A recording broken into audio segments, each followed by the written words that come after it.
இப்போ இந்த தென்னந்தோப்புல நீங்க இது ஆட்டு மந்த மாதிரி போட்டிருக்கீங்க, இது என்னண்ணே இது? கடை போட்டுருக்கோங்க. கடை போட்டிருக்கீங்க. இந்த கடைனால இது எப்படிண்ணே இது? கடைனாலன்னா விவசாயிகளுக்கு எருவு கிடைக்கும்.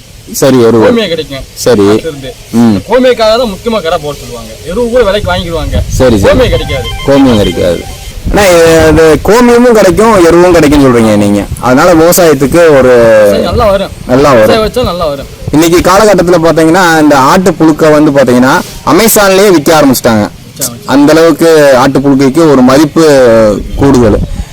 இப்ப பாத்தீங்கன்னா ஒரு லோடு ஆட்டு புழுக்க வந்து விவசாயி வந்து ஒரு லோடு இந்த மாதிரி அடிக்கிறதுக்கும் நீங்க இந்த மாதிரி கடை போடுறதுக்கும் செலவு இணைகள்னு சொல்லி பார்த்தா ஒரு எதுனே கூடுதலா வரும், எது கம்மியா வரும்?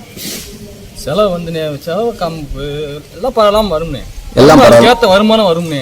சரி சரி, கடை வைக்கிறோம்ல, அது ஒரு கடைக்கு இவ்வளவு பேசிக்கிறோம் ஆட்டை பொறுத்து. சரி சரி சரி, அதுல வருமானம் வரும். சரி, எல்லாம் அட்ஜஸ்ட் பண்ணி ஓட்டிக்கிறோம்னே.